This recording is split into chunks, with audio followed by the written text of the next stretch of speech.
హామీల కోసం super budget అని చెప్పేసి వాళ్ళే స్వయంగా వాళ్ళ ట్విట్టర్ పేజీలో పెట్టుకున్న పోస్టర్. ఆ కామెడీ ఎలా ఉంటుందో నేను మీకు ప్రతి ఒక్కటి డీకోడ్ చేసి చెప్తాను. నేను చెప్పాను కదండి బడ్జెట్ గురించి మాట్లాడుతానని చెప్పేసి. తల్లికి వందనానికి 9,407 కోట్లు అంట. సరే, తల్లికి వందనం సూపర్ 6లో ఉంది. దీపానికి 2,601 కోట్లు అంట. సరే, దీపం కూడా ఉంది. అన్నదాత సుఖీభావకు 6,300 కోట్లు అంట. సరే, అది కూడా ఉంది. పెన్షన్లు సూపర్ 6లో లేదు. పెన్షన్లకు 27,000 కోట్లు అంట. 27,518 కోట్లు. ప్రతిదీ మాట్లాడుకుందాం. సో సూపర్ 6 వాళ్ళు చెప్పింది ఏంటంటే యువతకు 20 లక్షల ఉపాధి అవకాశాలు లేదా నెలకు 3,000 నిరుద్యోగ భృతి అధికారంలోకి వచ్చిన వెంటనే. స్కూలుకు వెళ్లే ప్రతి విద్యార్థికి ఏడాదికి 15,000 రూపాయలు అధికారంలోకి వచ్చిన వెంటనే. ప్రతి రైతుకు ఏటా 20,000 ఆర్థిక సాయం అధికారంలోకి వచ్చిన వెంటనే. ప్రతి ఇంటికి ఉచితంగా ఏడాదికి 3 గ్యాస్ సిలిండర్లు అధికారంలోకి వచ్చిన వెంటనే. ప్రతి మహిళకు నెలకు 1,500 రూపాయలు అధికారంలోకి వచ్చిన వెంటనే. మహిళలకు ఉచిత బస్సు ప్రయాణం అధికారంలోకి వచ్చిన వెంటనే.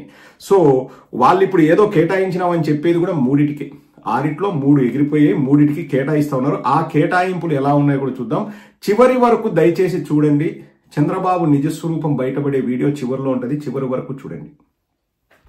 ఓకే, పథకం పేరు తల్లికి వందనం.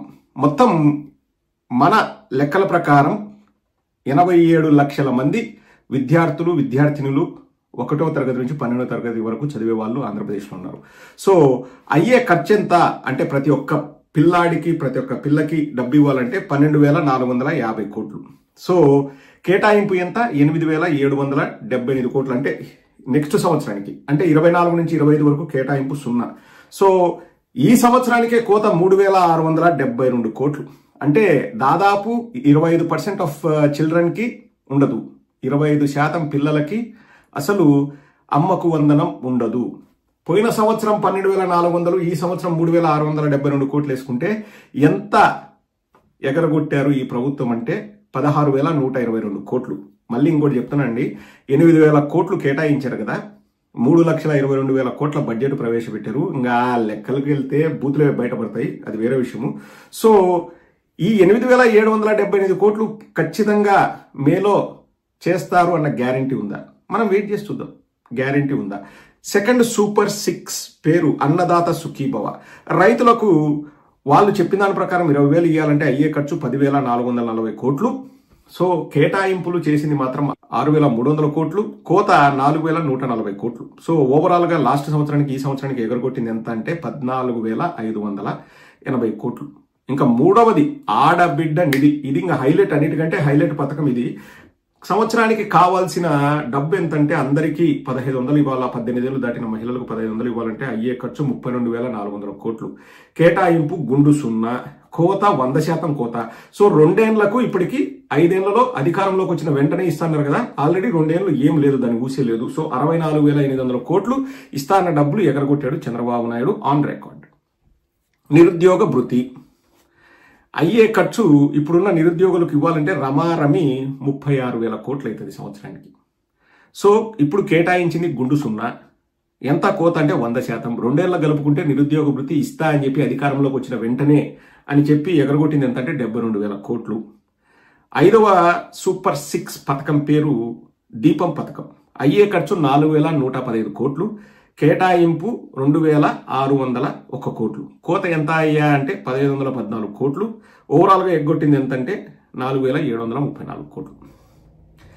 6వ సూపర్ 6 పథకం పేరు ఫ్రీ బస్సు ప్రయాణం. సంవత్సరానికి అయ్యే ఖర్చు 4,200 కోట్లు. ఇంతవరకు కేటాయించింది పోయిన సంవత్సరం కానీ ఈ సంవత్సరం కానీ గుండు 0. సో మొత్తం ఎంతగా ఎగ్గొట్టారు అంటే 8,400 కోట్లు. లెక్కేసుకుంటే ఈ 2 ఏళ్లలోనే అండి, మొత్తం కాదు, ఈ 2 ఏళ్లలోనే ఇస్తా అన్న పథకాలు ఎగ్గొట్టింది ఎంతంటే 94, 95, 97, 1,67, 1,71, 1,80,000 కోట్లు. అంటే 2 ఏళ్ళ కలిపి అంటే సంవత్సరానికి 90,000 కోట్లు ఎగరగొట్టారు ఇస్తా అన్న హామీల్లో. అవి చూసే కదండి మీరు ఓటేశారు.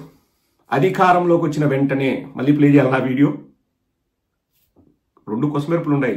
అధికారంలోకి వచ్చిన వెంటనే అన్నాడు చంద్రబాబు నాయుడు. ప్రతి మీటింగ్లో పోయి సన్నాయి నొక్కులు నొక్కాడు. ఇచ్చారా అంటే ఇవ్వలేదు. ఇప్పుడు అదే నేను చెప్పబోతున్నాను. ఎందుకు ఎగరగొడుతున్నారు, ఎందుకు ఇవ్వట్లేదంటే, ఒకటి ఎలక్షన్లో గెలవడానికి మేము అడ్డమైన గడ్డి గరిచి అబద్ధాలు చెప్పి అధికారంలోకి వచ్చినాం. అప్పుడు జయప్రకాష్ నారాయణ కానీ అటువంటి ఆర్థిక మేధావి ఎవరు కూడా వచ్చేసి శ్రీలంక అవుతుందని కూడా చెప్పలేదు. ఇక్కడ పైగా గమ్మత్ ఏంటంటే ఒక అద్భుతమైన ఒక ఫోటో కూడా నేను చూపిస్తానండి. ఈ రోజే వాళ్ళు పెట్టారు ట్విట్టర్లో. ఆ ఫోటో ఏంటంటే అప్పులు 2024 వరకు దేశంలో ఎక్కువ అప్పులు చేసిన రాష్ట్రాల జాబితా టాప్ 10 పెడితే అందులో ఇదిగోండి ద ఇండియన్ ఇండెక్స్ అనే వాళ్ళు ట్విట్టర్లో పెట్టారు. ఈ రోజే పెట్టారు.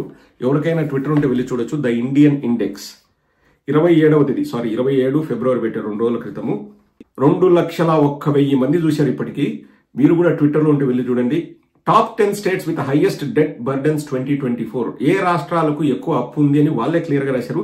Tamil Nadu 8.3 lakh crores, Uttar Pradesh 7.7 lakh crore, Maharashtra 7.2 lakh crore, west Bengal 6.6 lakhs crore, Karnataka 6.0 lakh crores, Rajasthan 5.6 lakh crores, Andhra Pradesh 4.9 lakh crores, Gujarat 4.7 lakh crores, Kerala 4.3 lakh crores,